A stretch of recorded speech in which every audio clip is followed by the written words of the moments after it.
Absolument. Eh bien, écoutez, bonjour et bienvenue à ce premier live ProDurable. ProDurable que je voudrais remercier ici de nous accueillir pour nous permettre de traiter d'un sujet passionnant qui est articulé autour de la question bâtiment et développement durable. Sommes-nous à loin du changement d'échelle? Alors, merci à tous ceux qui viennent de nous rejoindre pour avoir libéré du temps ce matin et nous vous attendons en fait nombreux. Je pense qu'on va avoir un flux de connexion dans les minutes qui viennent. Mon nom est Philippe Raffin, je suis vice-président de LinkUp Factory. J'aurai le plaisir d'aborder la question que je viens d'énoncer ce matin en compagnie de Stéphanie Moriot et de Christelle Gautreau, qui sont toutes deux associées du cabinet d'architectes Bond Society. Donc Christelle et Stéphanie, voilà, qui vont faire un petit coucou pour s'identifier dans la... Voilà, merci. Et de Jennifer Taylor et de Jean Decouet, respectivement directrice du planning stratégique et directeur associé de l'agence de communication Territoire. Alors, nous allons faire... Voilà. Nous allons faire trois... Alors, je regarde, j'ai deux écrans, d'où ma tête qui se tourne pour regarder la partie live. Nous allons faire trois présentations donc, ce matin, sur lesquelles vous allez pouvoir poser toutes les questions que vous souhaitez à travers le chat, que vous pouvez activer en bas à droite de votre écran. Nous tâcherons d'y répondre au maximum et de libérer tout le monde à 10h30 comme convenu. Je vous demanderai donc pour les questions de bien mentionner l'interlocuteur, le participant auquel elle s'adresse, de manière à ce que ce soit plus facile pour lui de faire cette modération et de répondre d'une manière pertinente. Alors j'ai dit tout ça, j'avais une slide de présentation de tous les invités et je ne l'ai pas activée, elle est ici. Donc je vais commencer par une petite présentation de LinkUp Factory très rapide pour ceux qui ne connaissent pas LinkUp Factory. Nous sommes une structure conseil qui a pour vocation d'aider les entreprises et les marques à créer de la valeur à partir de leur engagement. Nous faisons donc du consulting, mais nous aidons aussi à définir le storytelling de cette démarche d'engagement. Nous venons de fêter notre 10e anniversaire, nous sommes une trentaine, et nous accompagnons nos clients dans leur démarche corporate RSE, d'engagement au niveau corporate, RSM, ce qui veut dire responsabilité sociétale de la marque, avec également une expertise particulière et spécifique dans le changement de comportement. Alors, je voudrais introduire cette visioconférence par des mots que j'ai relevés dans les Échos il y a quelques jours, qui ont été cités par Alain Taravella, le président et fondateur d'Altarea, qui disait « Cette pandémie, personne ne l'avait vu venir, à l'exception de quelques experts. En revanche, la crise climatique, tout le monde la voit arriver, il serait impardonnable de ne pas s'y préparer. » Et plus que jamais, ces mots m'ont paru intéressants parce que plus que jamais, le bâtiment se trouve placé sous les feux des projecteurs en ce qui concerne son impact. C'est le plus grand contributeur au changement climatique. Les bâtiments occupés étant responsables de 30 à 40% des émissions mondiales totales de gaz à effet de serre. D'une part, dans un pays comme la France, on a également une dynamique de croissance démographique qui, même si elle se ralentit depuis quelques années, produit malgré tout une demande constante et en augmentation de construction d'infrastructures, laquelle génère une pression sur les ressources stratégiques essentielles du processus de construction. Puis par ailleurs, de par sa visibilité et sa grande sensibilité aux évolutions sociétales et politiques, le secteur du bâtiment est contraint depuis de nombreuses années d'aligner ses impacts sur les attentes de la société, avec la crise que nous venons de connaître, qui figure au premier rang des plans de relance sectorielle, mais il n'aura échappé à personne que tous ces plans de relance sectorielle sont conditionnés à une dimension liée au développement. Et puis, au-delà de sujets traditionnels qui touchent au développement durable, cette crise, de par sa brutalité, a chamboulé beaucoup de certitudes, en particulier sur les sujets qui touchent au vivre ensemble, à la plasticité des modes de travail et donc, in fine, elle va avoir des répercussions certaines sur les stimuli qui font évoluer le secteur. Je vais les aborder dans un instant. D'où la question que nous voulons aborder aujourd'hui avec vous, en restant très modeste, parce que c'est une question qui est extrêmement vaste et la dimension, toutes les dimensions du développement durable dans le secteur du bâtiment sont extrêmement nombreuses, donc on va forcément être sélectif et j'espère pas trop frustrant. Mais la question, c'est quelle est la place de la durabilité dans le secteur du bâtiment, avec évidemment son corollaire.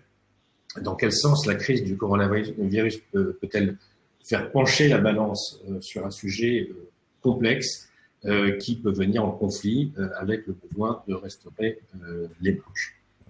Alors, je voudrais très rapidement balayer les stimuli du développement durable dans le secteur du bâtiment. Ça, je ne sais pas si ça commence, mais enfin, en tout cas, un de ces stimuli, c'est la demande des clients finaux qui est en très forte évolution, que ce soit dans le résidentiel, dans le tertiaire ou dans le commercial. C'est également le changement climatique qui évidemment est un driver très important de la demande et de la pression sur les dimensions de développement durable. Le renouvellement générationnel qui à la fois s'exprime par la demande des clients, mais également par les acteurs qui font le bâtiment et qui petit à petit prennent les commandes.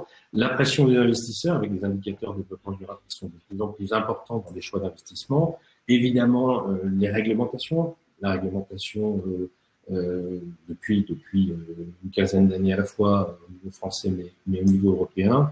Et puis l'innovation technologique est également un autre driver extrêmement important. Alors, les enjeux qui sont du développement durable, qui sont propres au bâtiment, j'ai voulu pour ce petit topo introductif me référer aux objectifs du développement durable qui ont été définis par l'ONU en 2015, qui sont au nombre de 17 et que vous voyez apparaître ici, donc je pense beaucoup d'entre vous sont familiers. On voit que ce sont 17 ODD, comme on les appelle. Si on fait une sélection sur ceux qui concernent le bâtiment, on en a 11. Et donc, on voit bien que le bâtiment a une pression, et enfin, en tout cas, on voit bien que le nombre de sujets de développement durable qui touchent le bâtiment sont extrêmement vastes et diversifiés, comme je le mentionnais il y a un instant. Et pour pouvoir tenir dans mes 15 minutes de topo introductif, j'ai pensé que la métaphore de l'iceberg était peut-être une manière sélective de parler de 4 dimensions en particulier pour montrer lesquelles étaient plutôt dans la performance et lesquelles étaient plutôt dans le retard, voire l'urgence d'une progression rapide. Alors, le premier domaine qu'on peut considérer comme un domaine d'excellence, c'est évidemment la performance énergétique.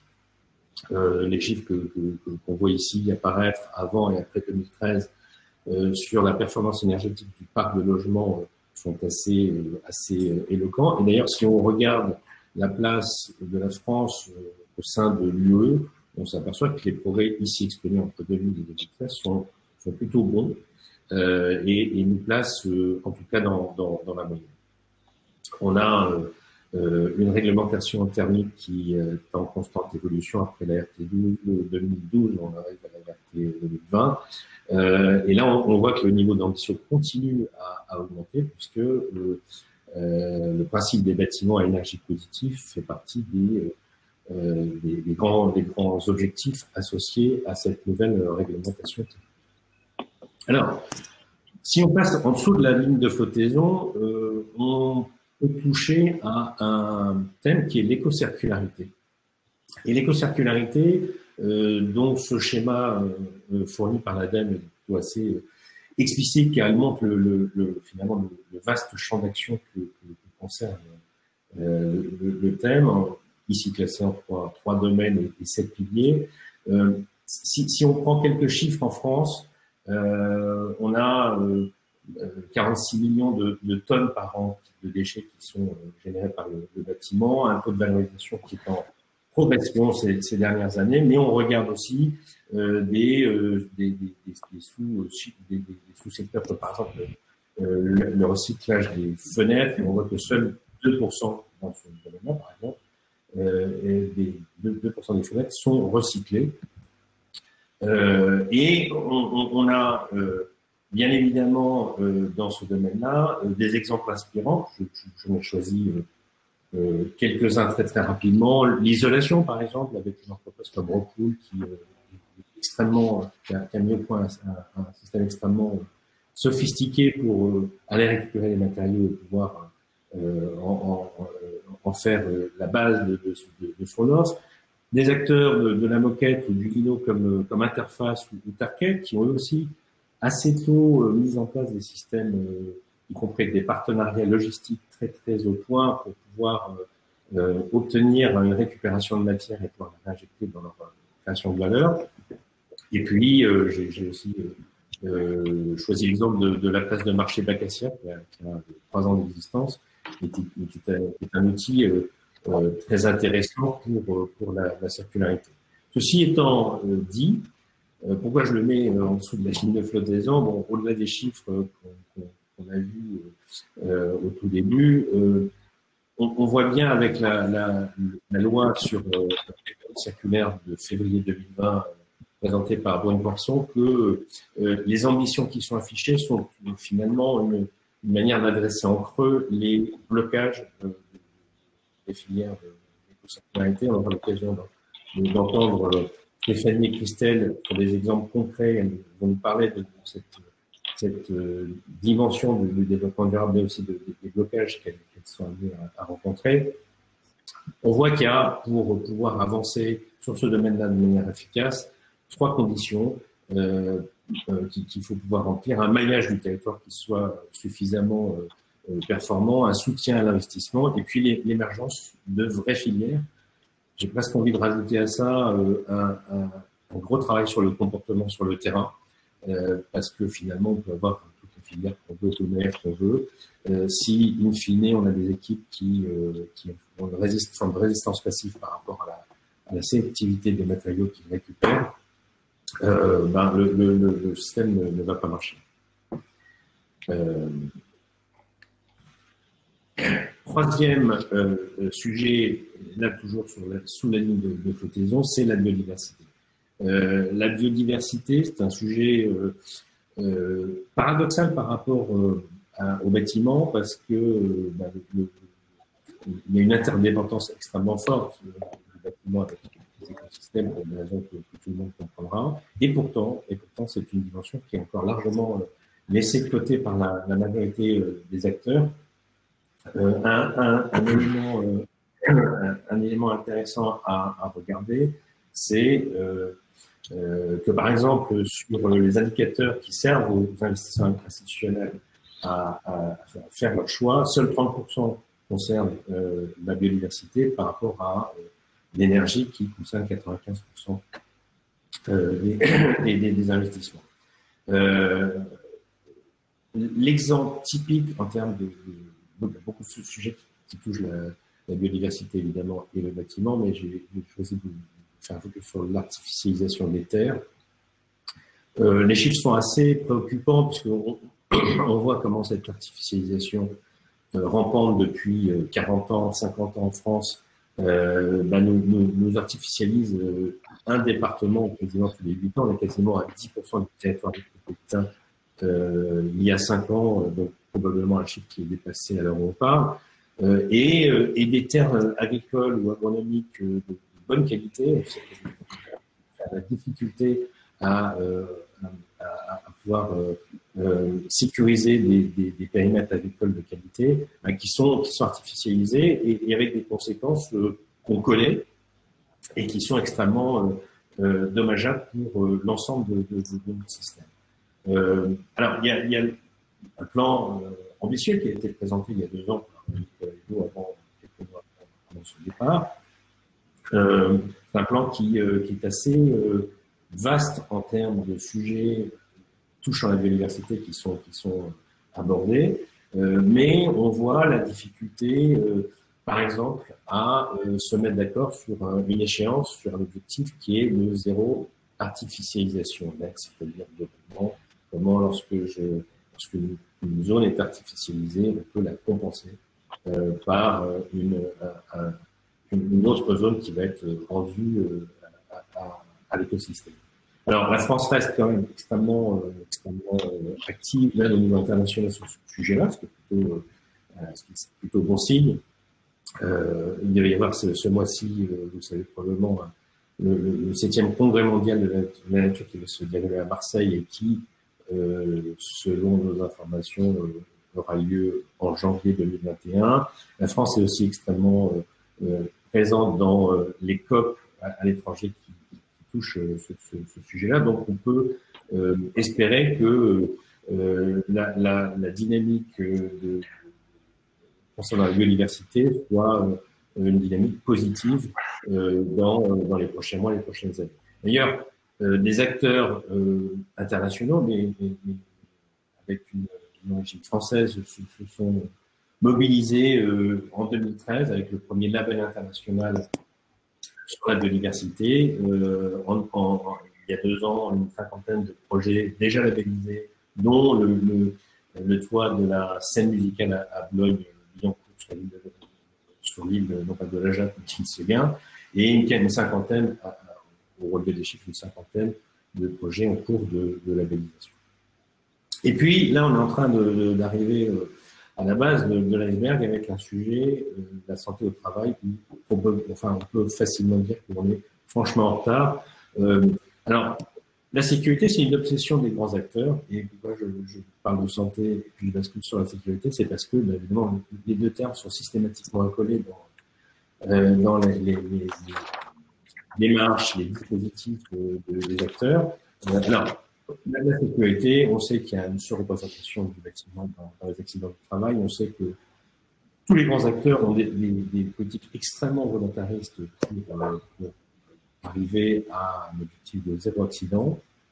On sait que l'innovation est évidemment extrêmement importante. Le nombre de startups qui poussent sur ce thème de la sécurité, en particulier dans le bâtiment, est extrêmement dans l'augmentation constante et l'innovation va du casque connecté aux exosquelettes.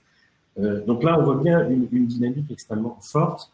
Là où l'autre mot de l'expression, la santé, lui, est franchement le parent. Et c'est un grand oublié qui, avec un sujet qui probablement aurait encore fait payer énormément de monde le 1er mars dernier, et je pense qu'après l'événement que nous avons tous vécu pendant 3 mois, quiconque continuera à veiller sur le sujet de la santé en général et de la santé au travail en particulier aurait probablement vécu cette trauma sur notre planète. On a une prévalence des cancers d'origine professionnelle extrêmement importante dans le domaine du bâtiment, quasiment la moitié d'entre eux étant liés à l'amiante, et la simple évocation de ce sujet de l'amiante, c'est une manière de montrer en quoi le thème de la santé est une bombe à retardement sur lequel il est urgent de pouvoir intervenir.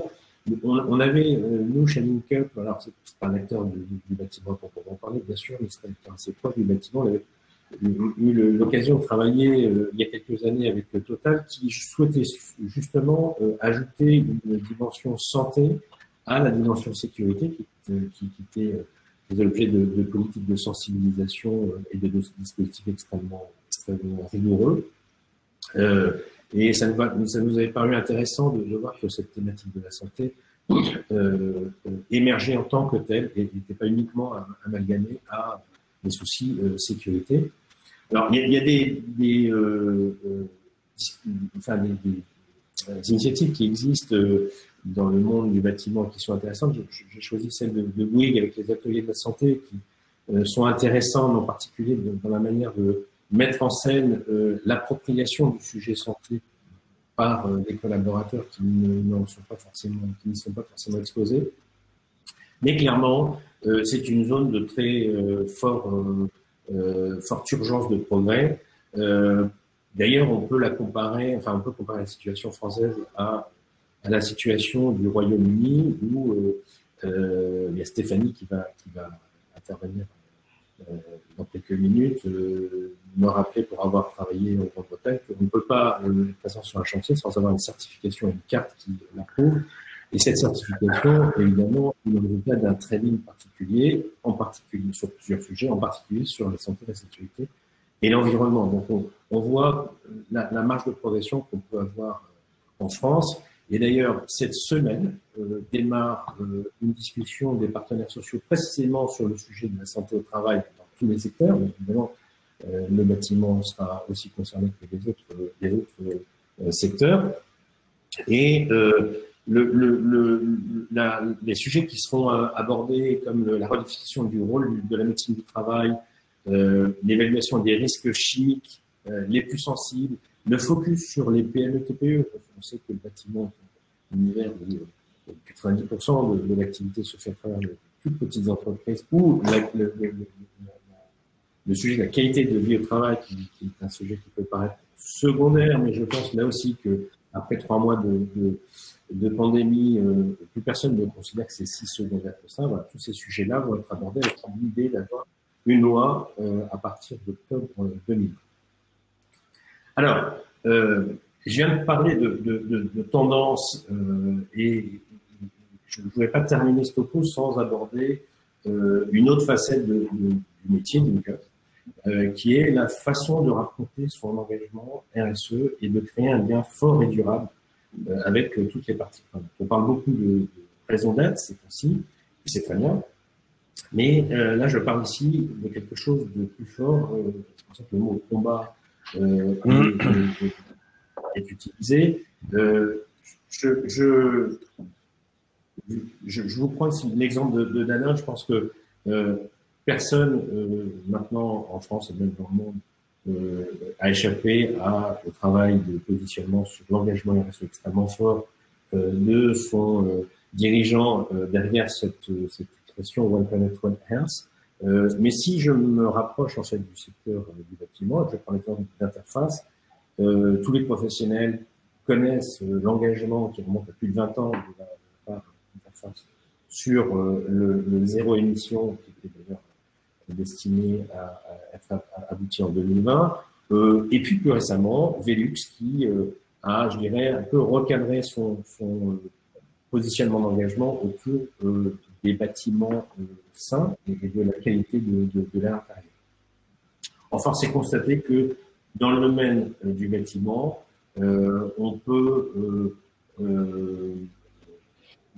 a un peu de mal à trouver un acteur auquel on puisse rattacher instantanément un combat. Alors, je termine ce topo avant de passer la parole à Christelle et à Stéphanie, en apportant ma contribution à la question qui est posée dans le titre. Et je serai évidemment chacun derrière sa contribution. Pour ma part, il me paraît évident, mais je pense que ça transparaissait dans les quelques slides que je vous ai présentés, que le traumatisme massif et soudain que nous avons vécu est trop déstabilisant, et en particulier en ce qui concerne nos représentations. On l'a vu il y a un instant avec la santé, mais qui n'est qu'un exemple pour ne pas laisser des traces pérennes dans les attentes sociétales vis-à-vis du bâtiment. Et si on reprend le schéma que je vous présentais au tout début, on s'aperçoit que tous les drivers du développement durable dans le domaine du bâtiment sont impactés d'une manière ou d'une autre par le traumatisme collectif qu'on vient de vivre. Et même si il est difficile de prédire à la fois le rythme et l'ampleur des changements, on a quand même intuitivement tous le sentiment que tous ces sujets-là vont les uns derrière les autres représenter une pression importante pour le secteur du bâtiment en matière de transformation durable. Voilà, je termine cette présentation et je vais maintenant laisser la parole à Stéphanie et à Christelle qui vont illustrer par leur expérience de nombreux points que j'ai abordés. et puis d'autres. Et donc, j'arrête mon partage. Ouais, bien. Voilà. Si j'y arrive, normalement, c'est bon, je vois le bouton. Voilà. Merci. Eh bien, la parole est... Merci beaucoup, Philippe, et merci à ProDurable pour l'organisation donc de cet échange autour de bâtiments et développement durable. Donc, nous, on intervient aujourd'hui plutôt pour parler de quelques exemples que nous développons à l'agence. Donc, on va présenter 3 exemples un peu phares, justement, de sujets sur lesquels nous travaillons et qui peuvent être finalement ancrés dans cette idée de transition écologique dans le développement aujourd'hui de la fabrique de la ville. Donc Bond Society. Bond Society, c'est une agence d'architecture. Nous l'avons créée il y a 5 ans, avec Stéphanie Morio, et donc moi je suis Christelle Gautreau. On a créé Bond Society. On est architecte, donc évidemment, on pense et on bâtit des bâtiments de toute nature, des logements, des bureaux, des équipements. Ça, c'est un peu, on va dire, le profil classique de notre métier. Mais comme de nombreux architectes, on a ancré très tôt la réflexion sur finalement la société dans laquelle nous vivons et nous évoluons, et quel est notre rôle en tant que dessinateur et penseur finalement de la ville et des espaces bâtis. Et quand on a créé Bond, finalement, très tôt, on s'est dit qu'il fallait absolument qu'on crée un pôle de recherche et développement, donc qui s'appelle Rebond. Et dans ce pôle-là, 2 grands axes ont émergé. Le premier, c'est les transitions d'usage. On s'est vraiment, très tôt, on a observé les mutations sociétales, notamment à travers une première recherche sur le co-living qui s'appelle OMI et que nous avons publié en 2018. En ce moment, nous travaillons sur 2 nouveaux sujets, et le logement senior, et notamment le logement participatif pour les jeunes retraités, et les transitions d'usage au niveau du logement et du bureau, et comment on travaille à la maison, etc.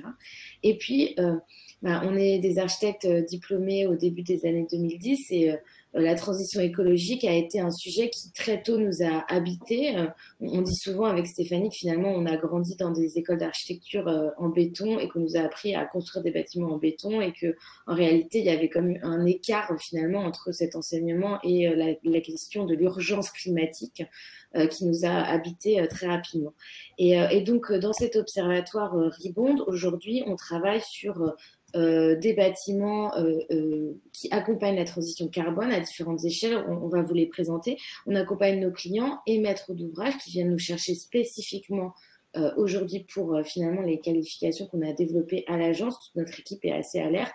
Et on va vous présenter donc 3 exemples. Alors, ces 3 exemples. Le premier exemple que nous allons vous présenter, c'est un bâtiment de logement bas carbone, qui est marché public. Et l'idée, c'est qu'on va parler ici des difficultés rencontrées par la maîtrise d'ouvrage, notamment en termes d'économie de projet. Et la question, c'est comment concilier finalement cette ambition environnementale qu'on veut développer dans un projet d'architecture, dans un bâtiment, et la réalité. Le deuxième, pour vous dire rapidement, on va vous parler du concours du C40, Reinventing Cities, qui était vraiment le sujet de la fabrique de la ville bas carbone, avec le projet de la Porte de Montreuil, qui est des bâtiments neufs, avec un fort engagement de la part de la maîtrise d'ouvrage.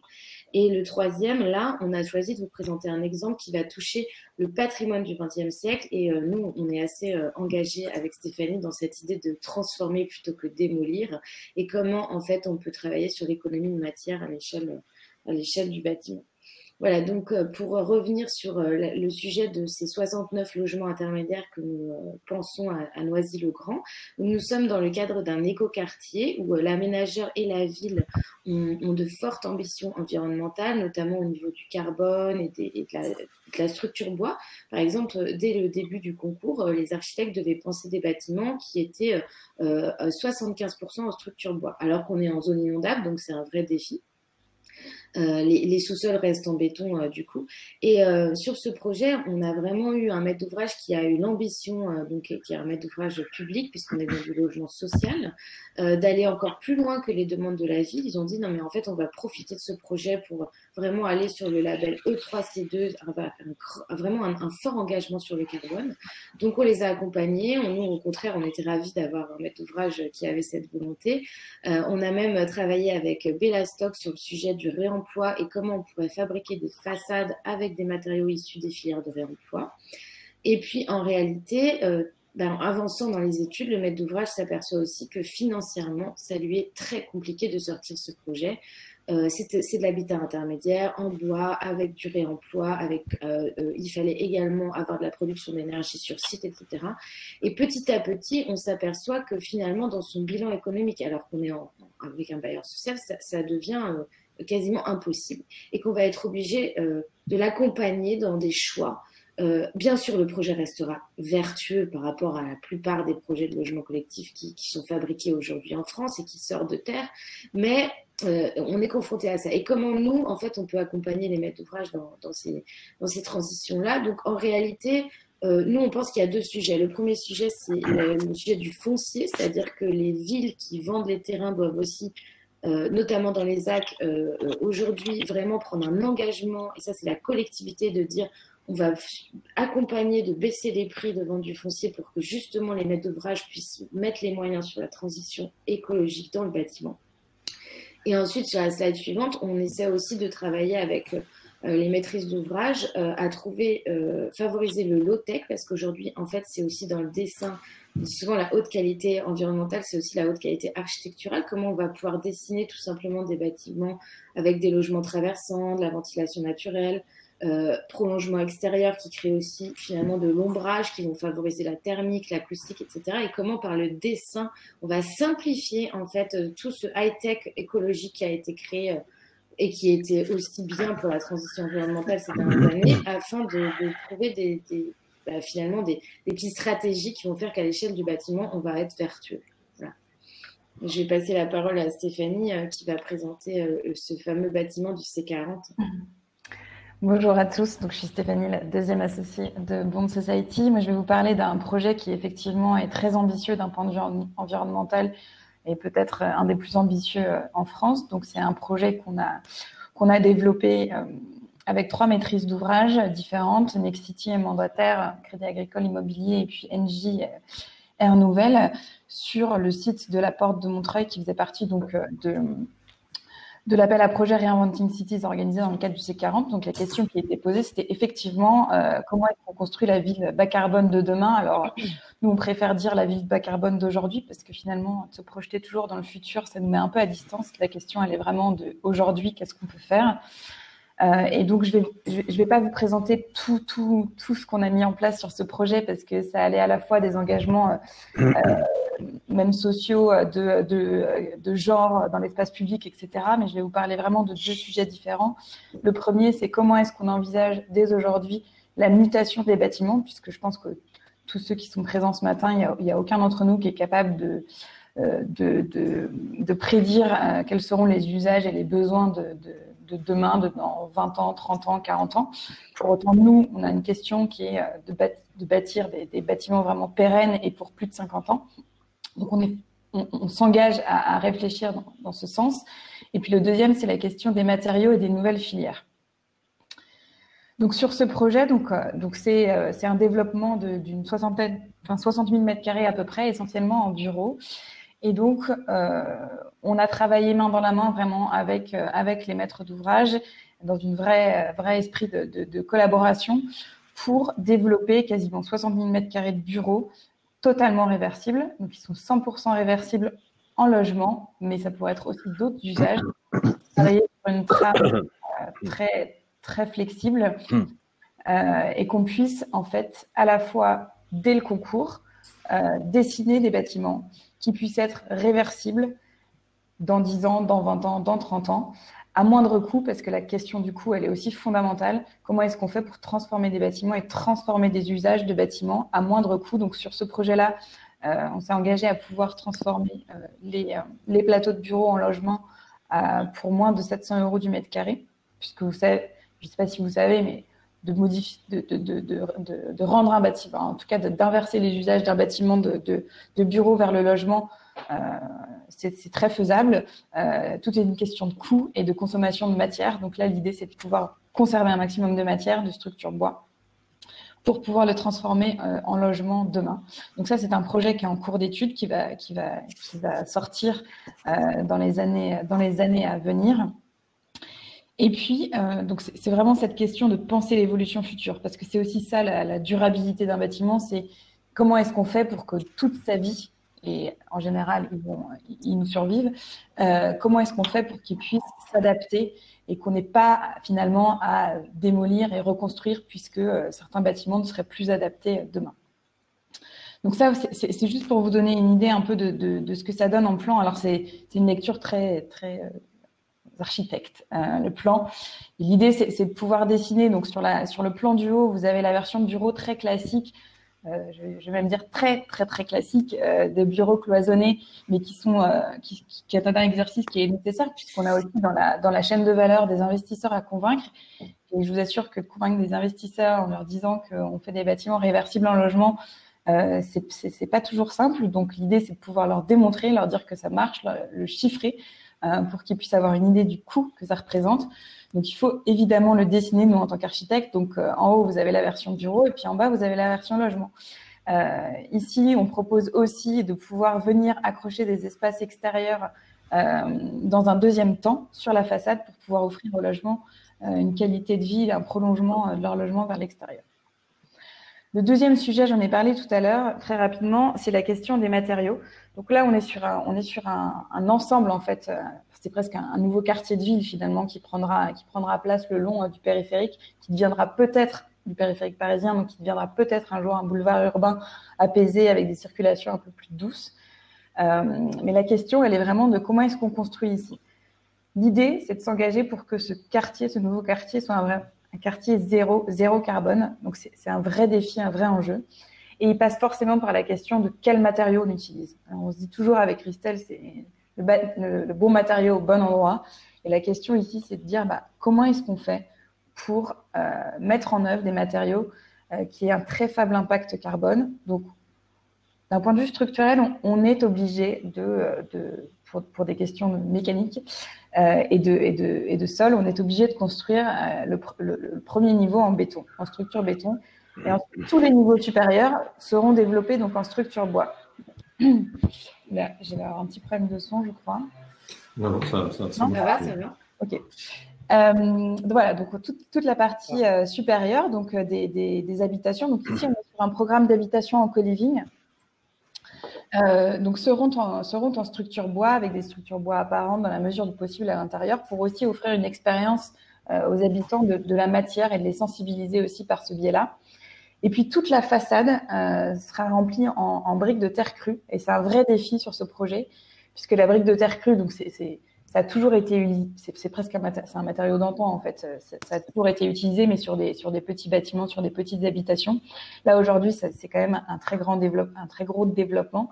Et donc notre maîtrise d'ouvrage, nos maîtres d'ouvrage, puisqu'on en a 3, se sont engagés aussi à accompagner la structuration de ces filières-là pour pouvoir faire émerger vraiment des entreprises capables de transformer ce matériau qu'est la terre, de pouvoir sourcer ce matériau dans un rayon proche du chantier, puisque l'idée, c'est pas non plus de faire venir les briques de terre crue de l'autre bout du monde. On est vraiment sur un circuit local.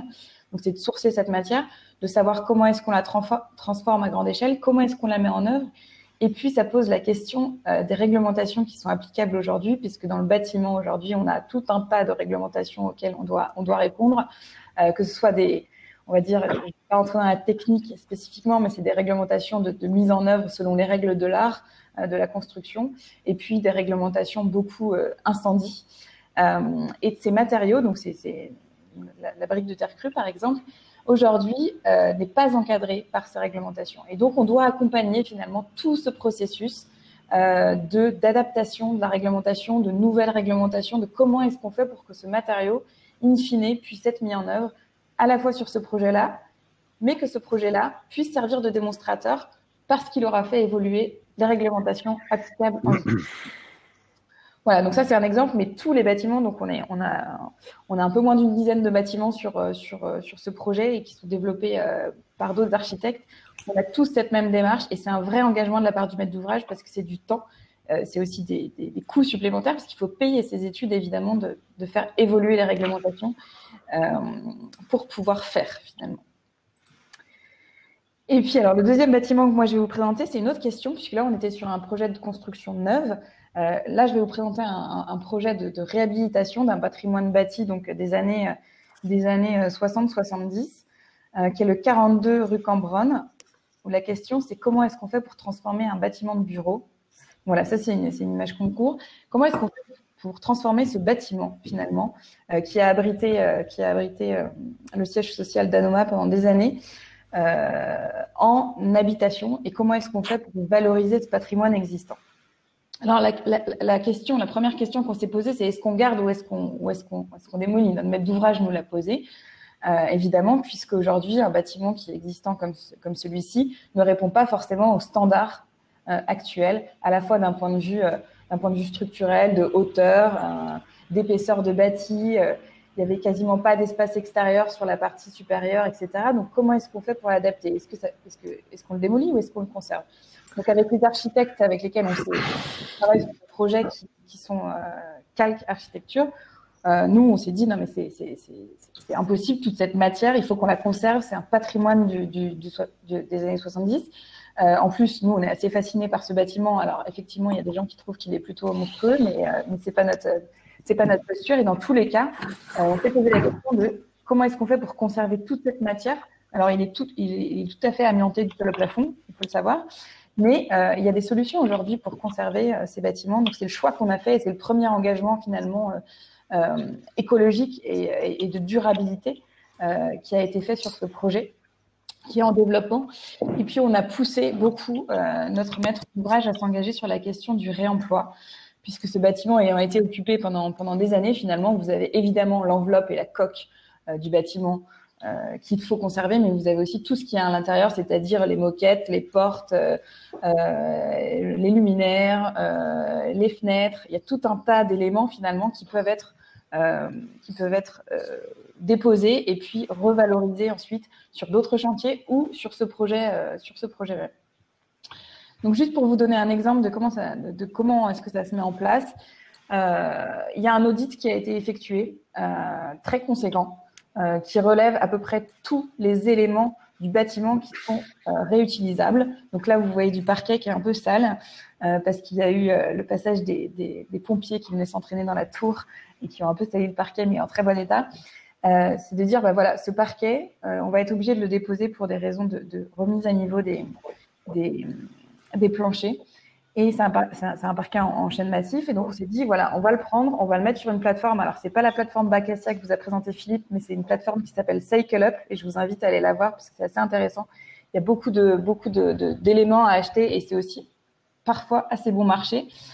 Donc, l'idée, c'est de pouvoir, comme ça, sourcer un maximum d'éléments présents dans le bâti qui vont pouvoir être réutilisés ailleurs. Alors, ça pose aussi la question, Philippe en parlait tout à l'heure, est-ce que c'est vraiment réalisable dans la vraie vie et une fois qu'on a fait l'audit, puisque il faut trouver aussi des entreprises qui sont capables de déposer avec minutie ces éléments, puisque quand on est dans le cas d'une réhabilitation, il y a des phases de curage et de démolition qui en général ne font pas dans la finesse. Et tout l'enjeu, c'est de pouvoir trouver aussi ces entreprises qui sont capables de prendre le temps de déposer avec minutie. Et donc, c'est aussi un engagement de notre part de pouvoir aller chercher ces entreprises, commencer à les connaître et de la part des maîtres d'ouvrage, de pouvoir les aider aussi à se structurer et à pouvoir parfois leur offrir des lieux de stockage parce qu'il y a aussi une question de stockage. Qu'est-ce qu'on fait de tous ces matériaux, le temps de les vendre et donc de mettre à disposition des espaces pour pouvoir stocker tous ces éléments. Voilà, et puis je vais repasser la parole à Christelle maintenant. Oui, donc merci.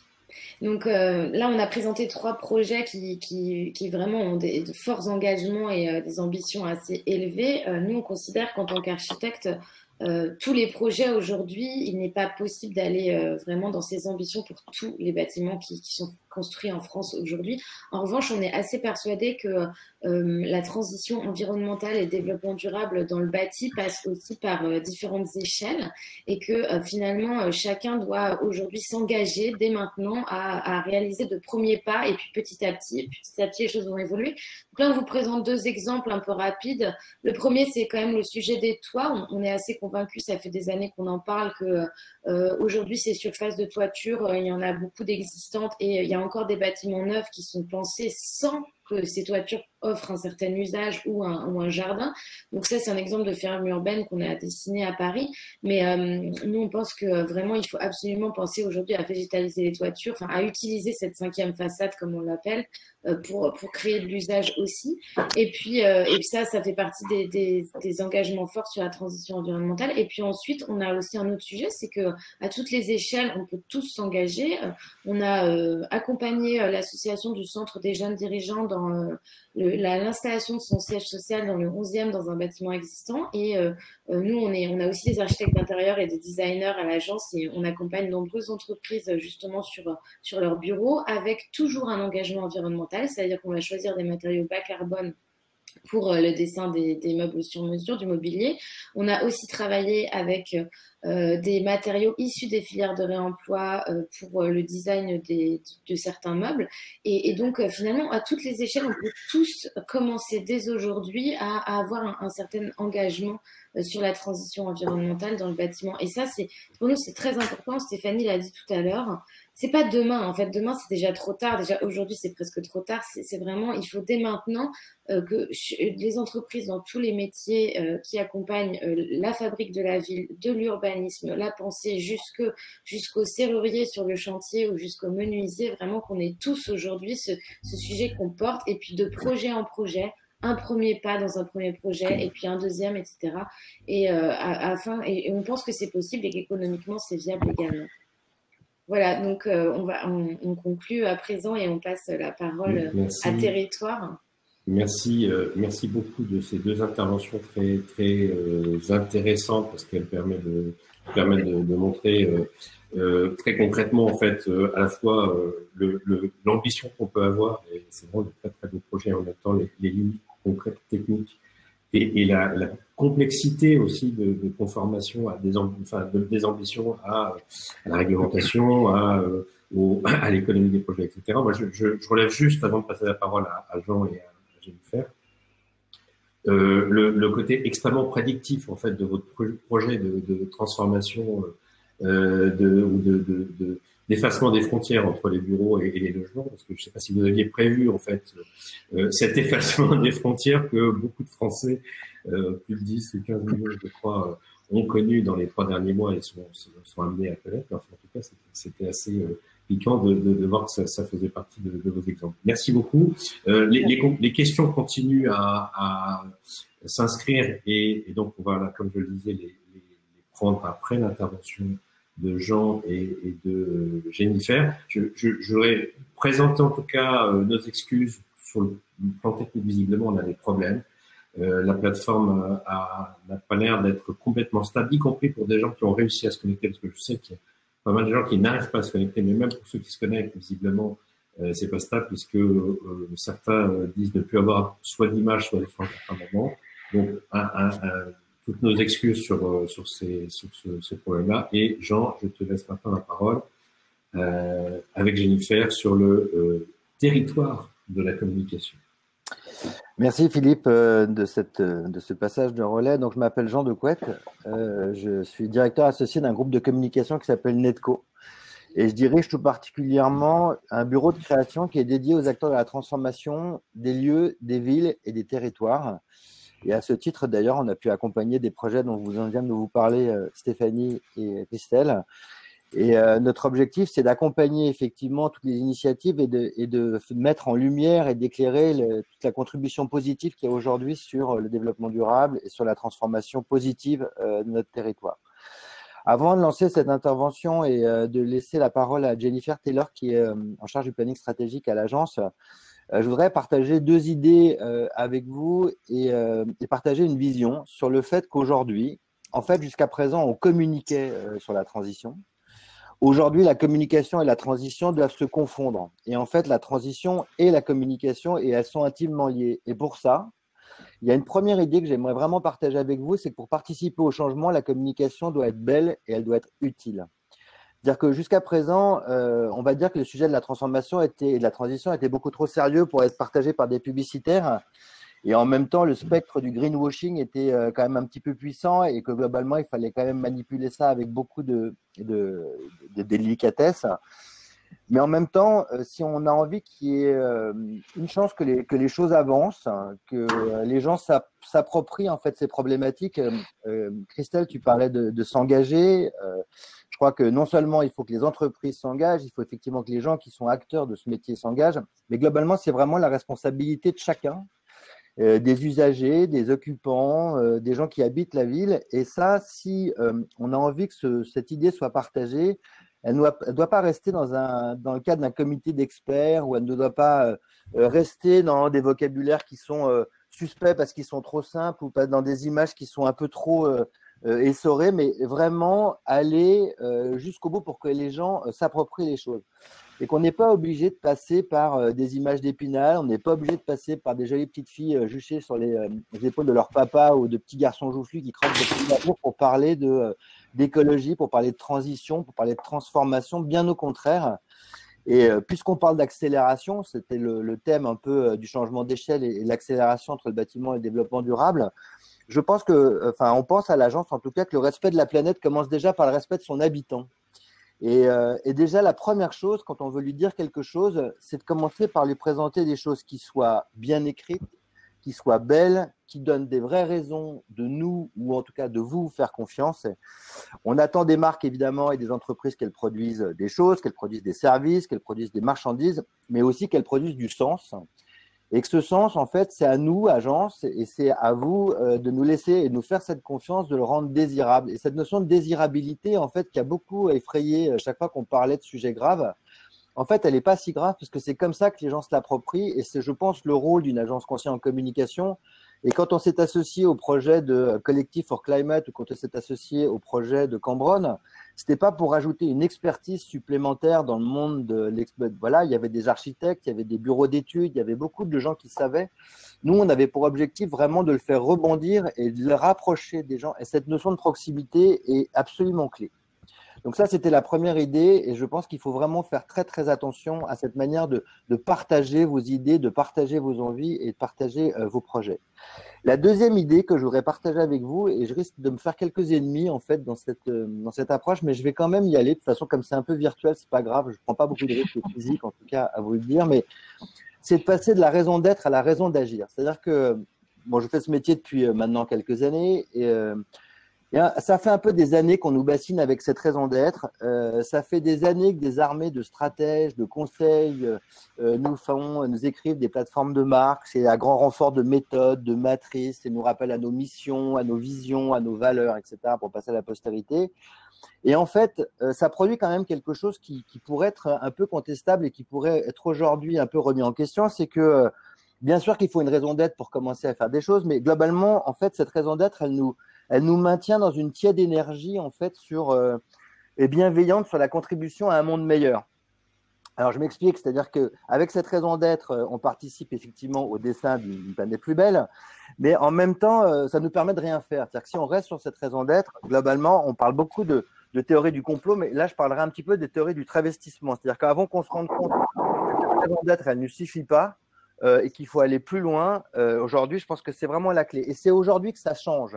C'est-à-dire que ça, c'était il n'y a pas très longtemps, avant que quelqu'un boulotte un pangolin, il a suffi de quelques jours, de quelques heures pour qu'en fait on se rende compte que l'humanité était finalement n'était qu'un souffle dans un vaste monde, qu'un petit virus commençait à lui faire mettre un genou à terre, qu'on a vraiment commencé à vraiment réfléchir, et que ça a mis un zoo dans l'économie, que ça a mis un holà dans la défense de la couche d'ozone. Voilà, on est resté coincé chez nous. Mais en même temps, on n'a jamais vécu un air aussi pur, on n'a jamais autant entendu les oiseaux, on n'a jamais eu autant envie de faire des tartes pommes avec ses enfants. C'est ça le développement durable aussi, c'est de participer, de profiter, d'avoir envie. En fait, on n'a jamais eu autant envie de s'aimer vivant. Et ça, c'est vraiment une responsabilité que nous, on a. C'est qu'il ne faut pas juste chercher sa raison d'être et s'en satisfaire, mais sa raison d'agir et s'y tenir. Et nous, en tant qu'agence, on est fiers et on est heureux d'accompagner des gens qui font des choses. On est heureux d'accompagner des architectes qui pensent et qui mettent en pratique. On est heureux de participer à des choses qui vont avoir vraiment des choses concrètes, et de le faire à notre manière et de leur apporter ce rebond pour le rapprocher aux gens. Cette période de confinement dont on sort, elle a eu un intérêt, c'est qu'elle nous a donné à réfléchir. Elle nous a offert du temps pour penser. Chacun a plus ou moins pris du temps pour éclairer, peut-être pour designer, pour concevoir sa vision et ses valeurs. Et aujourd'hui, c'est le temps 1, ce fameux temps 1 du bâtiment et du développement durable, le temps 1 du changement d'échelle. Nous, on y croit, on espère. En tout cas, que ça va justement, un temps qui va s'accélérer, c'est celui de l'action. Et voilà, et je ne renonce pas à cette raison d'être. Je ne pense que c'est simplement le levier qui va nous permettre d'avancer. Et nous, agences, on doit porter ça, on doit aller vers ce genre de choses. Jennifer, je vais te laisser la parole maintenant pour rentrer un peu dans le sujet sur où notre métier de communication, en faisant des choses belles et des choses utiles, peut apporter et créer de la proximité pour que les gens s'engagent. Et je reprendrai la parole pour conclure sur une proposition que j'aimerais vous faire, s'il y a encore des gens qui seront là à la fin de la question de Jennifer. Merci, Jean. Jennifer, c'est à toi. Jennifer, on ne t'entend pas beaucoup. Mais on ne t'entend pas beaucoup. Vous m'entendez? Non? On ne t'entend pas du tout. Faiblement. En fait. Je vais enlever le casque. Alors, il était question qu'on vous envoie un film. Alors, je ne sais pas si ce film va pouvoir vous être envoyé.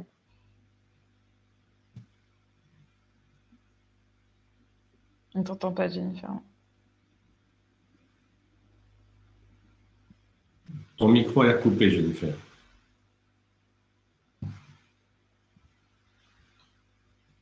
Alors, Jennifer ne nous entend pas. Alors, je vais sauver Jennifer, je vais aller la chercher et je vais lui donner mon casque.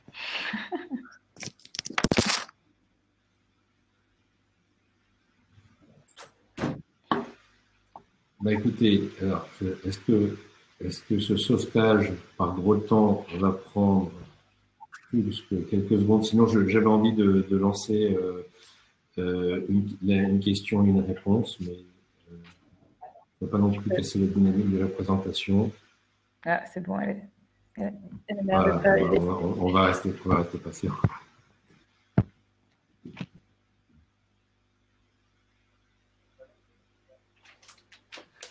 C'est bon, Jean? Hop. Ah, Allô? Voilà, et en plus, on voit le film. Est-ce qu'on a du son? Non, on n'a pas de son.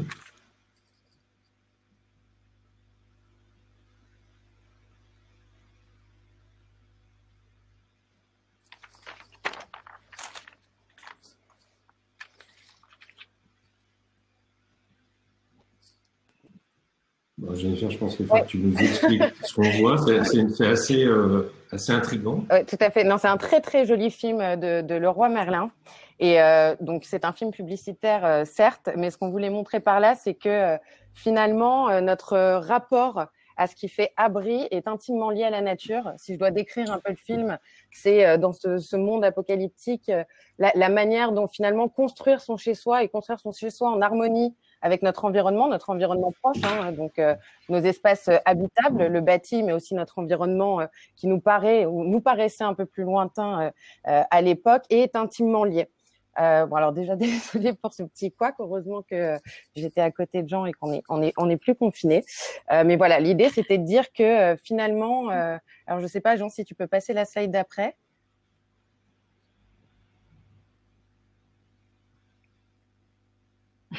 Bon, bah, je vais faire sans présentation du coup.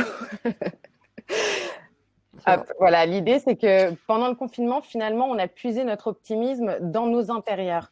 Ce qu'on veut dire par là, c'est que c'est un moment où on était le plus contraint, un moment où on était peut-être le plus enclin au pessimisme, puisque finalement, on était face à cet effondrement, cette crise sanitaire qui nous a obligés à réinventer nos modèles. C'est à ce moment-là qu'on s'est senti plus que jamais optimiste, et c'est finalement à ce moment-là que plus que jamais, on s'est senti solidaires les uns des autres. Et ce qui est assez intéressant de voir, c'est que finalement, dans ces espaces assez restreints, ce qui fait habitat, c'est à ce moment-là qu'on a fait transition. On a fait transition dans nos manières de travailler, on a fait transition dans nos rapports aux autres, et on a fait transition aussi dans nos manières d'envisager et d'imaginer le futur. Et on le voit bien par rapport justement, quand on prend le pouls des Français, c'est que en sortie de confinement, aujourd'hui, 85% d'entre eux souhaitent avoir un extérieur. Quand on dit extérieur, c'est de pouvoir profiter justement du plein air et de ce rapport qu'on a à la nature. Et 55% d'entre eux souhaitent se mettre au vert. Quand on pense à ça, c'est finalement ce retour à l'essentiel. Et on s'est rendu compte que ce qui était essentiel était finalement la nature. Et donc, il faut pour cela la préserver. Donc, c'était un premier postulat, c'est de se dire que finalement, à une époque où quand on essayait de changer les choses, quand on parlait de développement durable, on était taxé parfois de pessimiste ou de collaptionniste en parlant de théorie d'effondrement et qu'en fait, on n'avait rien besoin de bouger. Aujourd'hui, il y a un inversement, un changement de paradigme. C'est que finalement, est optimiste celui qui croit qu'on peut changer les choses. Et ça, c'est assez intéressant dans notre perception, en tout cas, de ce qui peut bouger aujourd'hui. Si on passe à l'idée suivante, et par rapport notamment à nos métiers, il y a une illustration en fait très concrète de cet optimisme concret, comme le disait Jean, il est temps d'agir, on en a fini de parler finalement, et c'est illustré par la sortie du coup de cette revue So Good, qui est un trimestriel qui permet de manière très très concrète d'illustrer les actions qui sont en cours. Donc on n'est plus du tout dans le blabla, on est vraiment dans des actions concrètes, des mises en avant d'initiatives.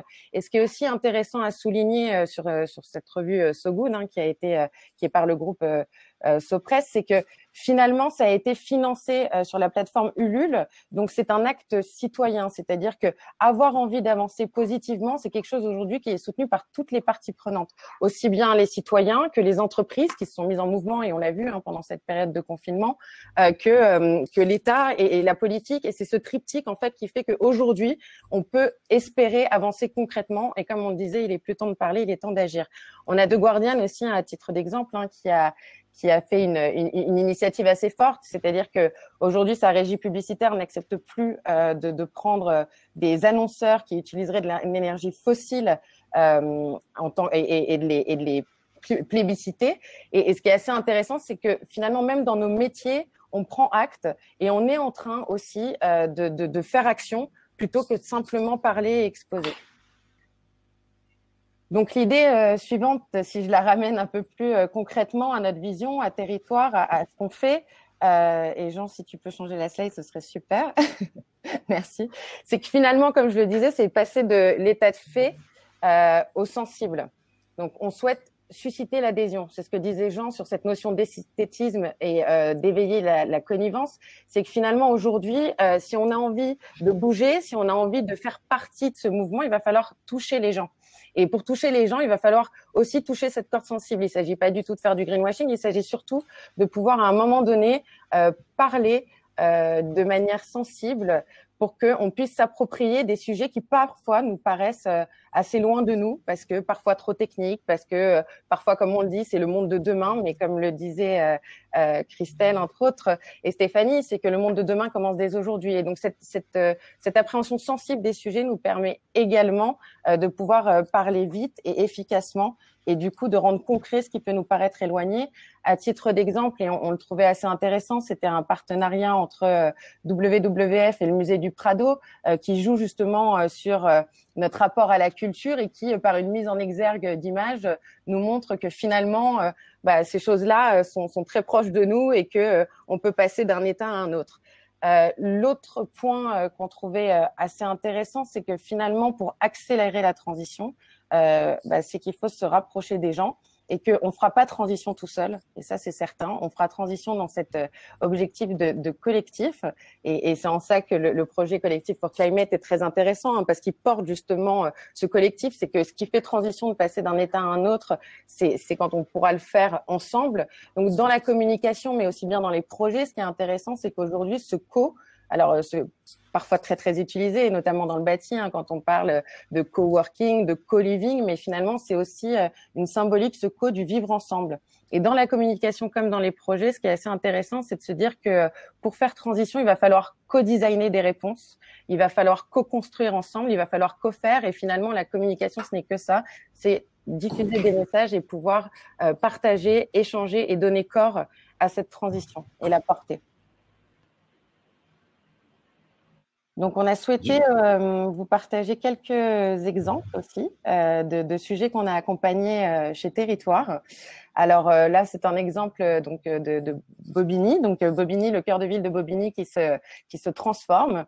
Et finalement, l'idée n'était pas d'être dans une communication descendante, mais plutôt dans une communication de concertation et participative, où finalement ce mouvement, donc cette diversité qui fait ville, ce mouvement est porté par les habitants. C'est-à-dire qu'on n'est pas sur une réponse, voilà, j'ai un programme immobilier, voilà ce que je vais construire, voilà ce que je vais faire. On est sur une réponse adaptée à des besoins, à des usages et à des envies. Donc, par exemple, toute la campagne était autour de « je rêve d'un verre en terrasse, au pied du bureau », etc. Mais ça a été vraiment lié à une démarche de concertation. Donc, la concertation, l'idée, c'est pas de se rassurer ou de se donner raison, c'est vraiment de faire remonter et de pouvoir être participatif dans la manière dont on construit la ville et notamment le cœur de ville de demain. Un autre exemple qui montre aussi à quel point la communication et en tout cas l'esthétisme et le visuel peut rendre tangible des choses qui parfois nous sont éloignées, c'est que finalement, donc là on est sur une innovation qui s'appelle Power Road, qui est une innovation portée par Eurovia, donc qui utilise des procédés géothermiques où la route capte la chaleur et peut la rediffuser dans les bâtiments. Donc, on est sur une énergie qui est beaucoup plus propre et durable. C'est une technique assez spécifique. Et finalement, par le biais de l'esthétisme, par le biais du design, par le biais de la création, on arrive à rendre tangible pour les gens des choses qui paraissent un peu plus éloignées et du coup à les rendre plus appropriables. Et finalement, c'est aussi ce qui va faire transition, c'est qu'à un moment donné, on s'approprie le sujet et on le porte nous-mêmes.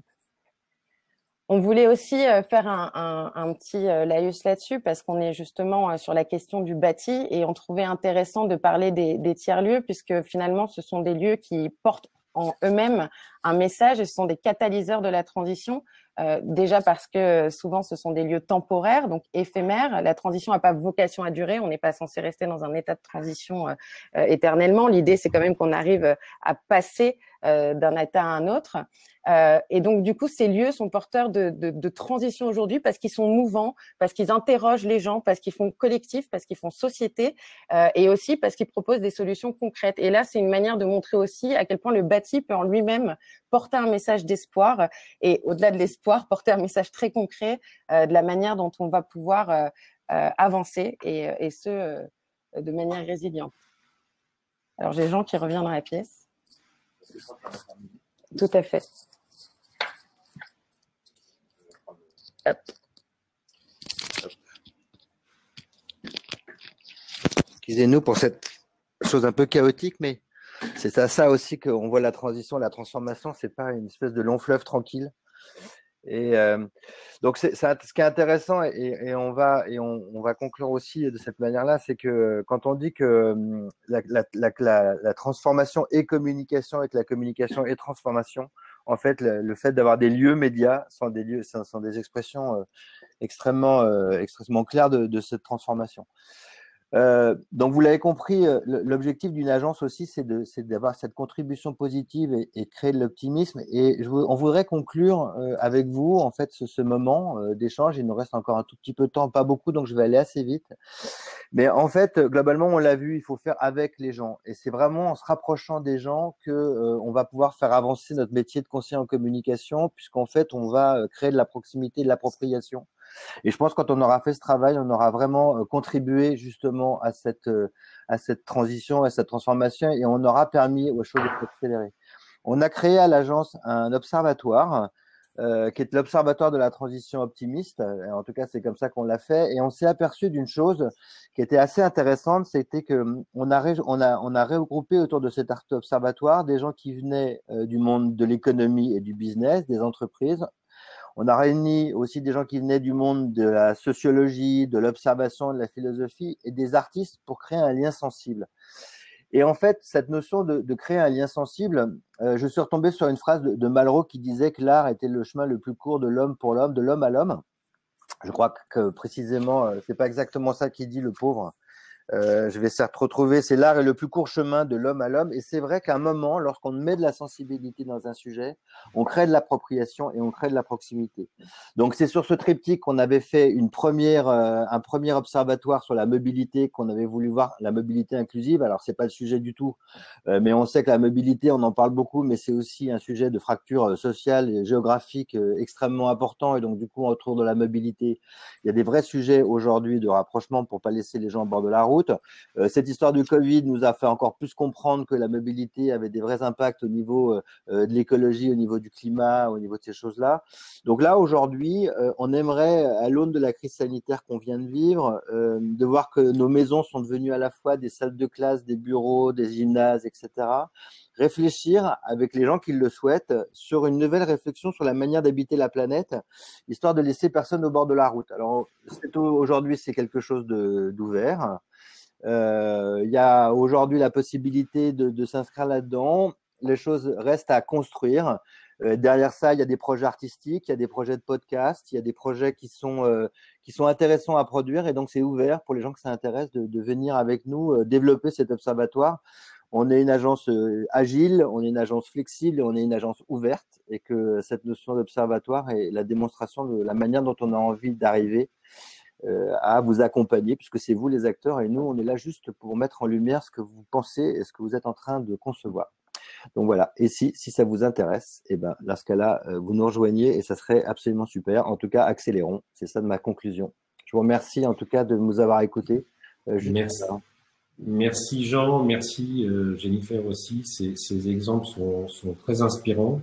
Écoutez, il est 10h17, on a petit peu en retard sur notre propre timing parce qu'on veut laisser la place à la réponse à des questions qui ont été posées et il y en a finalement pas mal. Je voulais juste démarrer cette séance de questions-réponses en répondant à Katia qui nous dit pourquoi avez-vous choisi de valider les interventions de chat par un modérateur. Le modérateur, donc c'est moi. C'est très très simple. Et qui parle de transparence. C'est très très simple en fait. Comme vous l'avez compris, on teste cette plateforme sur le plan technique avec des petites surprises qu'on essaye de gérer en temps réel. Et pour notre part, en tout cas pour la mienne, j'ai un petit écran sur le côté qui me donne 4 ou 5 questions au maximum, alors qu'il y en a un certain nombre qui ont été posées. J'ai donc éliminé toutes les problématiques techniques qui rentrent dans la question, parce que sinon, je pense qu'on va pas réussir à rentrer dans le fond. Voilà. Donc, ce petit mot de clarification sur notre posture par rapport à notre choix de la modération étant fait, je propose à Christelle et à Stéphanie peut-être de répondre à cette question dans un contexte d'essor de la construction bois. Arrivez-vous à sourcer le bois dans un rayon relativement proche du chantier ou en France? Stéphanie, on t'entend plus, ni Christelle. Vous avez dû vous mettre sur le mute, je pense. Oui, non? Voilà. On a laissé Jean et Jennifer. Oui. C'était très bien, mais là maintenant c'est le temps de parler. C'est un réel sujet, notamment pour les années à venir. Se pose la question aujourd'hui, il y a tellement de bâtiments qui sont pensés en bois qu'on se dit tous qu'à un moment la filière est en plein essor, en plein développement. De nombreuses entreprises, même entreprises générales, ont vraiment changé leur spectre d'action parce qu'ils étaient très, très concentrés sur le gros œuvre et le béton.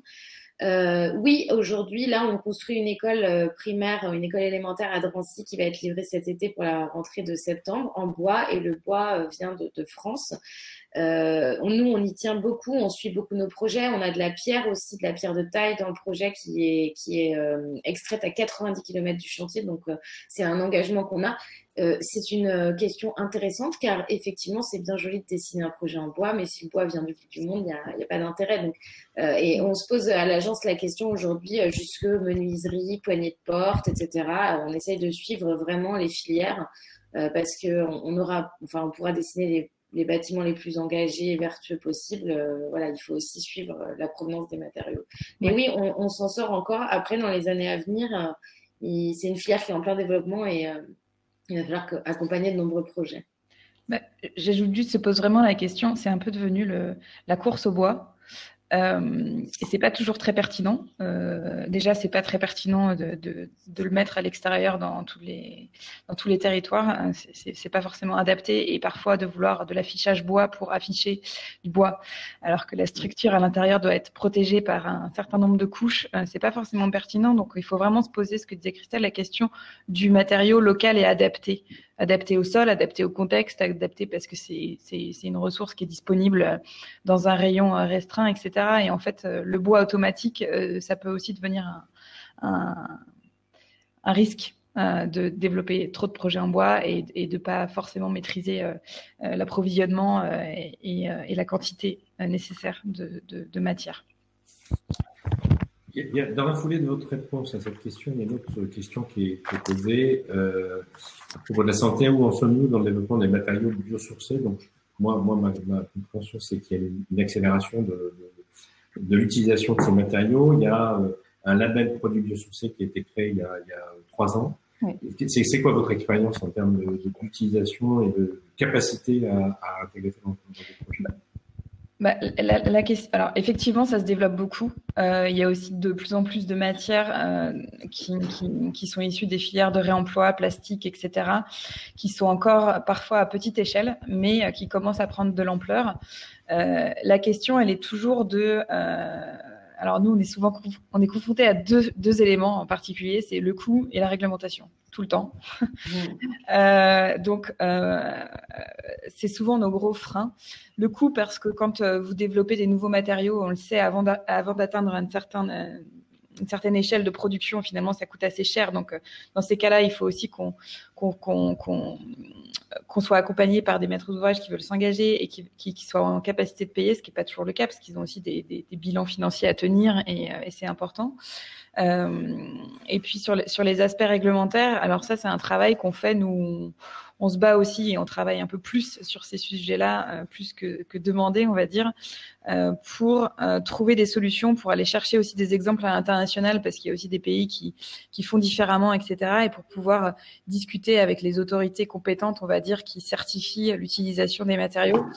Voilà, mais c'est toujours une prise de risque, et pour nous, et pour le maître d'ouvrage, etc., mais en fait, il y a déjà plein de gens qui sont capables de prendre ces risques et qui ont la volonté de s'impliquer en fait dans ces démarches-là.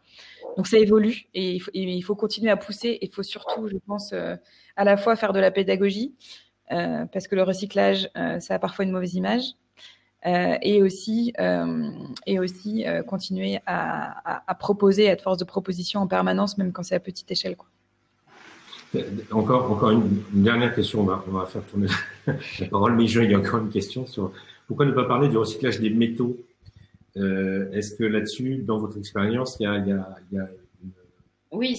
un retour d'expérience intéressant à partager? C'est un sujet car finalement aujourd'hui, par exemple si on parle de la question structurelle, en tout cas le bois est le matériau qui a le moins d'impact carbone, ensuite c'est le béton, ensuite c'est l'acier.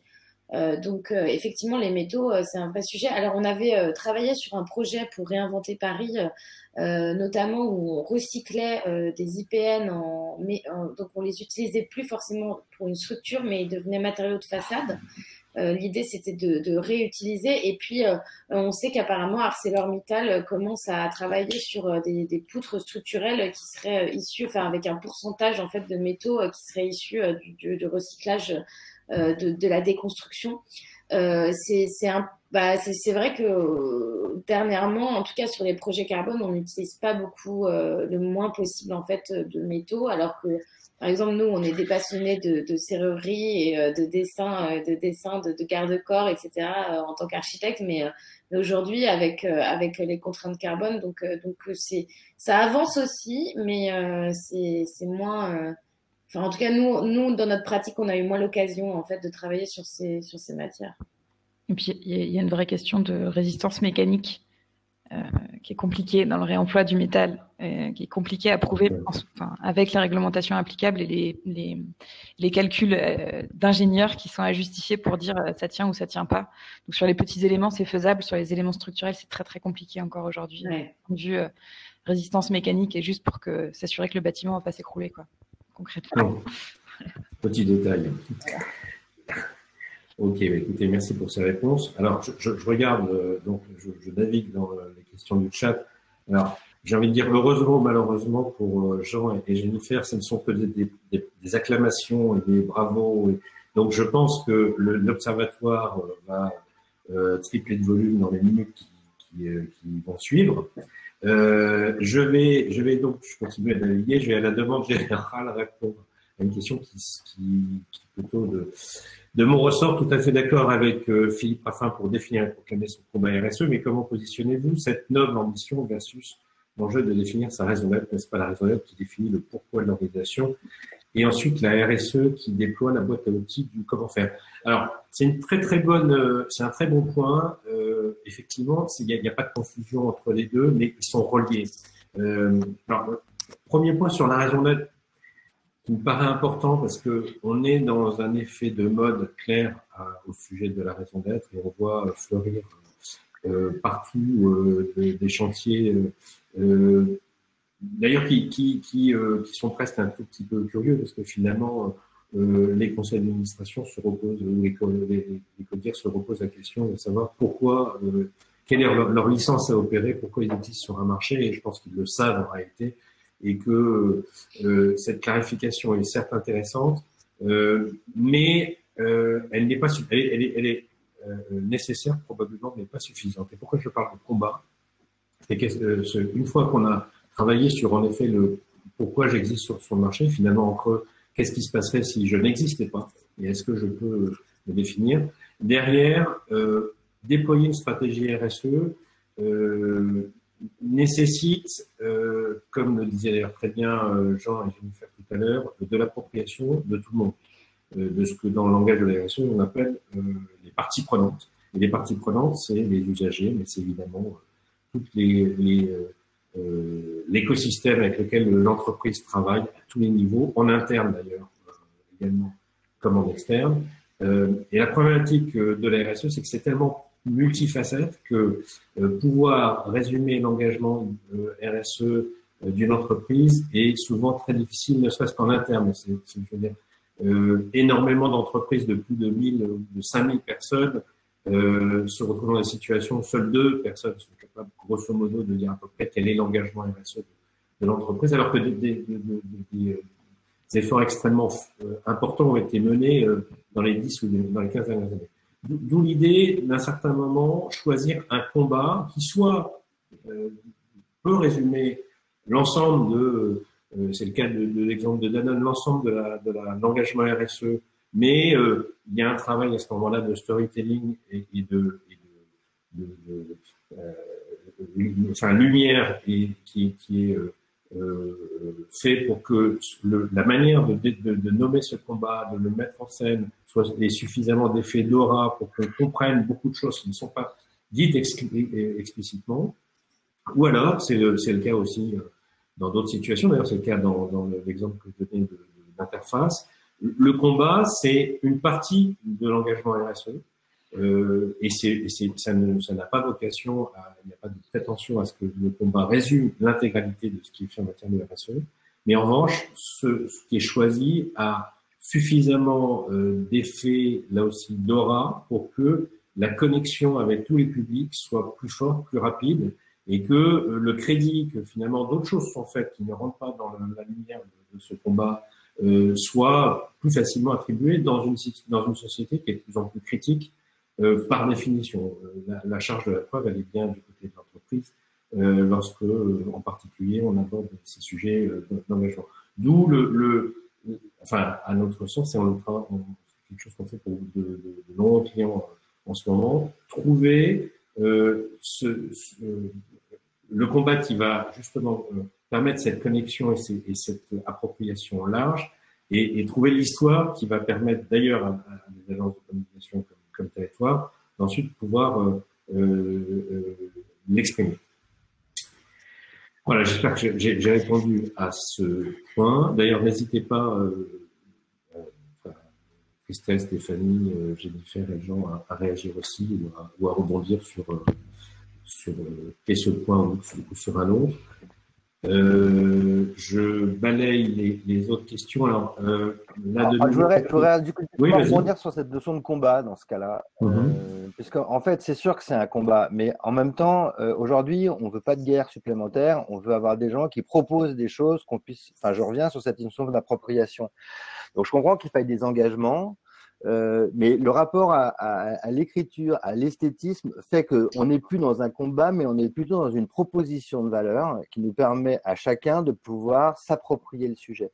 Et donc, évidemment, la RSE, mais d'une manière générale, dans ce cas-là, vivre, c'est un combat. Sauf qu'aujourd'hui, on est vraiment dans une logique de donner envie. C'est-à-dire que je suis plus sur une contribution positive, de partager des valeurs d'optimisme, de partager des énergies, des choses qui construisent, plutôt que de combat où on a l'impression qu'on est contre quelque chose. On n'est pas contre quelque chose, on est pour quelque chose et on avance d'une manière positive, optimiste, sereine. Ça paraît peut-être un peu naïf et un peu niais de dire des choses pareilles, sauf qu'aujourd'hui, justement, globalement, on a dit qu'on était en combat. On était en combat pour le climat, on était en combat pour l'environnement, on était en combat pour l'écologie, pour la valorisation des déchets. Or, en fait, le problème du combat, c'est que les gens ne veulent pas y aller. Là où tout d'un coup, il va y avoir une proposition qui va être forte, c'est quand les gens vont vouloir y aller. À ce moment-là, il va y avoir un engagement. Et dans ce moment-là, on va être plutôt dans un mouvement, et qui est un mouvement positif et pas négatif. Et donc, du coup, tout le rapport à la communication au sens esthétique, connivant, complice, sourire, toutes ces choses-là, en fait, elles ne viennent, qui avaient été jusqu'à présent dit, oh là là, mais ces gens-là sont en train de nous emberlificoter, ils sont en train de nous rouler dans la farine, tout ça, c'est du greenwashing. Nous, on ne croit pas du tout à ça. Je pense qu'au contraire, c'est pas parce qu'on donne envie qu'on fait du greenwashing et que globalement, ce qu'il faut, c'est produire un mouvement qui soit collectif et produire une contribution qui soit positive. Donc, c'est pour ça que je pense que la radicalité, puisque j'ai vu que dans le fil de discussion, on parlait de radicalité, nous, on est radical, mais on est radical dans le plaisir, on est radical dans l'envie.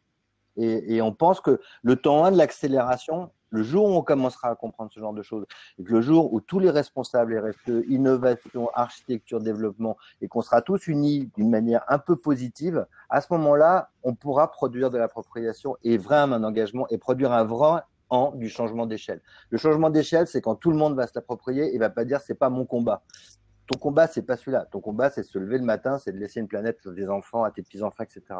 Donc voilà, enfin, donc du coup, c'est des termes, je suis désolé de réagir comme ça, sur ces raisons d'être, sur ces combats, tout ça est tout à fait juste et tout ça est tout à fait normal, mais j'ai l'impression que si on veut passer de l'an 1 du changement d'échelle, il faut passer de quelque chose qui était brutal et dur à quelque chose qui soit positif, mais par contre énergique.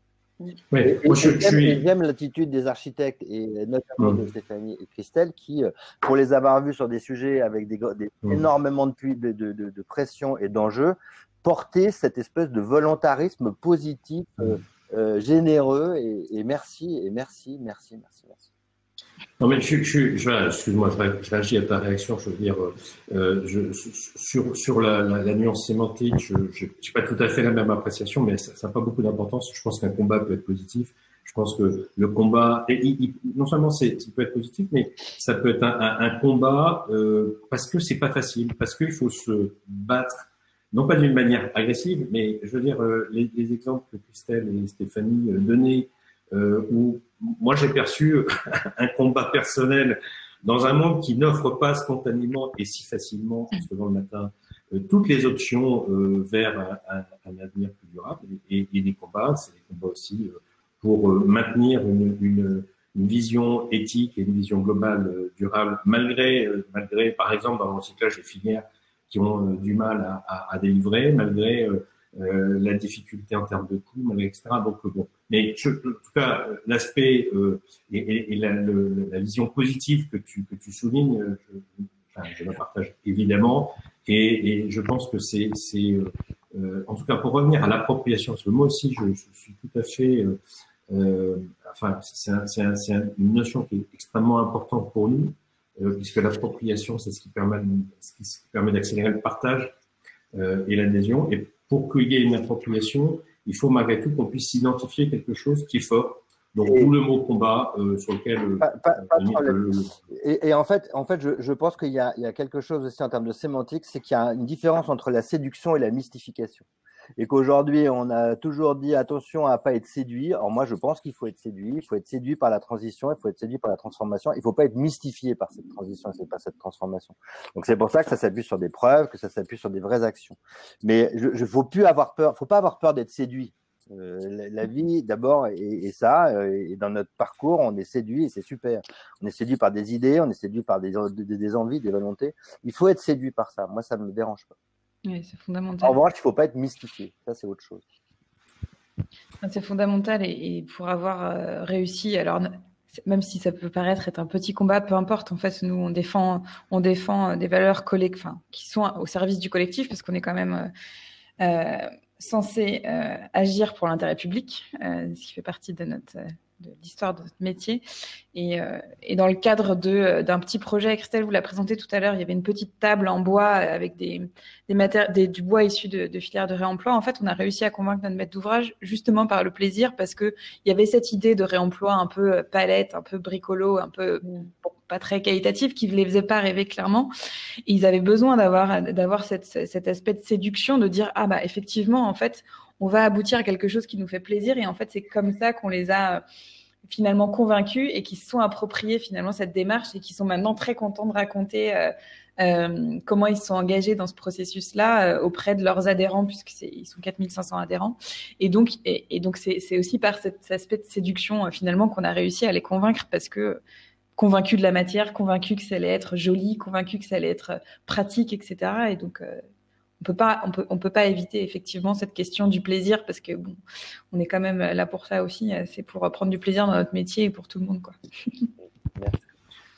Une question de Sylvie de Bourgois que je vous pose, Christelle et Stéphanie, sur les exemples en France de villes ou de quartiers durables qui seraient aspirationnels et qu'il faudrait regarder comme tels. Qu'est-ce qui vous vient? Alors, à part Montreuil, si je comprends bien. Non, mais alors aujourd'hui, c'est vrai que, et ça c'est formidable, c'est que depuis 10 ans, il n'y a plus spécifiquement des villes qui ressortent. Effectivement, il y a Grenoble, Strasbourg qui sont des villes très avancées sur les sujets environnementaux à l'échelle de l'urbain. Mais aujourd'hui, on le voit nous parce qu'on accompagne de nombreux aménageurs et des collectivités aussi sur justement l'exigence qu'ils peuvent avoir et la transition. Tous les territoires en France se posent ces questions et on voit émerger des projets un peu partout. Et vous allez pouvoir trouver à Toulouse un bâtiment en terre crue de Philippe Madec, dans un petit village vers Clermont-Ferrand des logements en bois.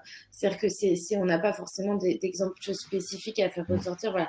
Après, c'est sûr qu'aller chercher, il y a des éco-quartiers qui sont en train d'émerger, des bâtiments qui sont pas encore construits, qui sont en études et qui, voilà. Aujourd'hui, la transition carbone, c'est quand même très récent. Le label E+, C- est là depuis seulement 1 an ou 2.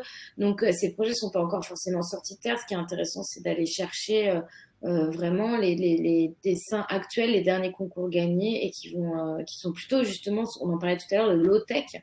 Alors qu'il y a 10-15 ans, en fait, on pensait des bâtiments effectivement sur le sujet thermique et la rénovation thermique et l'énergie, mais avec beaucoup de machines, c'était vraiment assez complexe. On est dans une nouvelle, voilà. Nous, on conseille vraiment la lecture de La frugalité heureuse, les sujets qui sont portés par l'architecte Philippe Madec, qui est vraiment dans cette idée de sourçage des matériaux.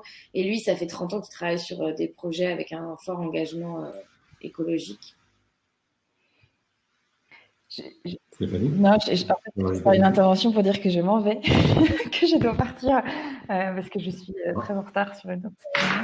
Oserais-je te dire que de toute façon, je pense que c'est le cas de. Je vois encore 78 personnes dans la salle. Merci de cette patience et d'avoir. Oui, on va conclure. On va quand même conclure parce qu'on a 10 minutes de retard. Écoutez, merci vraiment. Alors, merci aux intervenants. Et à vous quatre pour cet éclairage, je pense très très complémentaire que vous avez pu avoir et les réponses que vous avez pu donner spécifiquement aux questions. Globalement, il me semble que j'ai pas trop raté de questions plus spécifiques, si ce n'est il y a beaucoup de commentaires qui ne sont pas des questions. En tout cas, merci à vous quatre. Merci à ProDurable de nouveau et à Cécile qui est sa présidente, de nous avoir donné l'occasion d'être les cobayes de ce premier live ProDurable qui, à l'un peut douter, sera le premier d'une longue série. Vous allez recevoir je vais te laisser la parole, Jean. Vous allez recevoir un email les uns et les autres, enfin tous les participants, qui vous permettra de retourner sur le replay. Encore une fois, toutes nos excuses par rapport aux problèmes techniques que vous avez pu rencontrer et j'ose espérer qu'à ce moment-là, vous aurez un replay qui sera clair du début à la fin. Jean, tu voulais dire? Je voulais dire qu'à la question qui était posée, bâtiment et développement durable en 1 du changement d'échelle, j'aimerais répondre oui. Une manière de conclure à la réponse à cette question. J'ai l'impression qu'on a tous la même réponse, donc merci. Merci à tous et puis n'hésitez pas à nous contacter personnellement par email ou par LinkedIn si vous voulez poursuivre la discussion sur ce sujet spécifique. Merci, très bonne journée. Merci, au revoir.